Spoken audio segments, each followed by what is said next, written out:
जय श्री केदार दोस्तों, आज है 31 अगस्त और केदारनाथ धाम में दोस्तों मौसम पूरी तरह से साफ बना हुआ है पिछले 5-6 दिनों से।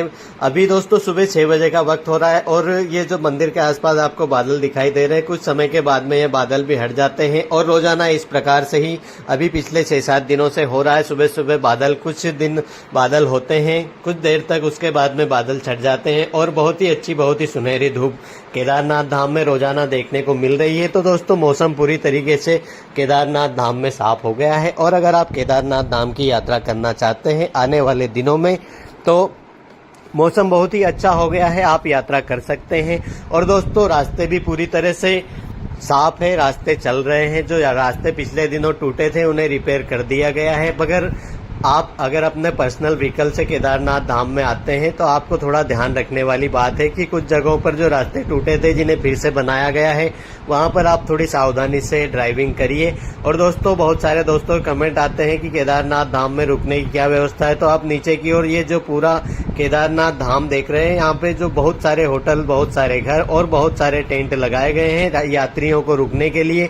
अगर आप केदारनाथ धाम में आते हैं तो आपको एक रात केदारनाथ धाम में रुकना होता है, क्योंकि सुबह आप सोनप्रयाग या गौरीकुंड से अपनी ट्रेकिंग स्टार्ट करते हैं तो केदारनाथ धाम तक पहुंचते पहुंचते पूरा दिन हो जाता है, कभी 6 घंटे। बहुत ही रेयर केस में, मतलब बहुत ही कम श्रद्धालु ऐसे होते हैं जो 6 घंटे में केदारनाथ धाम तक पहुंच जाते हैं। वही श्रद्धालु दर्शन करके एक ही दिन में वापस गौरीकुंड पहुंच जाते हैं। बाकी जितने भी यात्री आते हैं केदारनाथ धाम में उन्हें पूरा दिन पैदल ट्रेकिंग करते हुए केदारनाथ धाम तक पहुंचने में ही लग जाता है और यहाँ पे एक रात रुकने के बाद में अगले दिन वह यहाँ से नीचे गौरीकुंड की तरफ जाते हैं। यहाँ पे रुकने की बहुत सारी सुविधा की गई है। मगर दोस्तों आने वाले दिनों में अगर भीड़ 15,000 से ऊपर हो जाती है तब केदारनाथ धाम में रुकने की भी एक परेशानी होती है, क्योंकि यहाँ पर करीब 15 से 20 हजार लोगों को, 15-16 हजार लोगों को रुकने के लिए टेंट और होटल की व्यवस्था है। इससे अधिक अगर भीड़ बढ़ती है 15,000 से तो यहाँ के होटल्स के दाम 10 गुना बढ़ जाते हैं और टेंट का भी जो दाम होता है दोस्तों, अभी 200-300 रुपए में 500 रुपए तक आप टेंट ले सकते हैं, पर भीड़ बहुत ज्यादा होती है। उस समय पर 2-3 हजार में आपको पर पर्सन के हिसाब से टेंट मिलेगा। और होटल का जो किराया दोस्तों अभी 1,000 से स्टार्ट है, मगर आने वाले दिनों में जब भीड़ बहुत ज्यादा होती है उस समय पर होटल में जो आप रूम लेने जाएंगे तो आपको 10,000 से ऊपर ही रूम मिलने वाला है। तो दोस्तों आने वाले दिनों में केदारनाथ धाम में भीड़ बहुत ज्यादा बढ़ने वाली है। और कल एक बहन का कमेंट आया था, हमारा बच्चा छोटा है, क्या हम बच्चों को लेके यात्रा कर सकते हैं? तो अगर आप अपने बच्चे के साथ में यात्रा करते हैं, हमने बहुत सारे बच्चों को देखा है यहाँ पर आते हैं केदारनाथ धाम में और हंसते खेलते यात्रा करते हैं।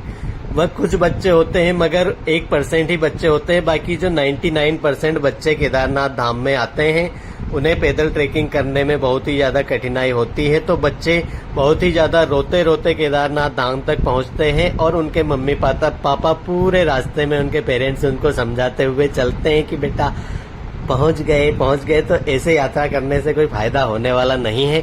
अगर आपका बच्चा चलने में अच्छा खासा कड़क है तो आप केदारनाथ यात्रा में अपने बच्चे को लेके आइए।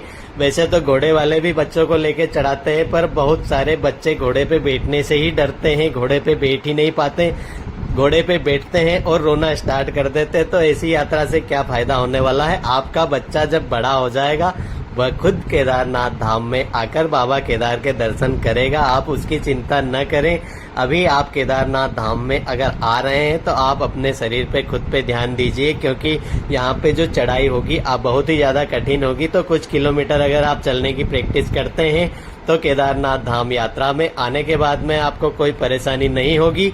और केदारनाथ धाम यात्रा अगर आप सही मायनों में सही तरीके से आनंद लेना चाहते हैं तो आपको पैदल ट्रेकिंग जरूर करनी चाहिए, क्योंकि यहाँ की जो चढ़ाई है बहुत ही ज्यादा टफ है। तो आप उस चीज का विशेष ध्यान रखिए। बाकी आने वाले समय में यात्रा बहुत ही अच्छी होने वाली है, भीड़ बढ़ने वाली है और जैसे भी मौसम रहेगा उसके बारे में आपको लगातार रोजाना डेली अपडेट देते रहेंगे। दोस्तों मिलते हैं कल एक नई वीडियो के साथ में।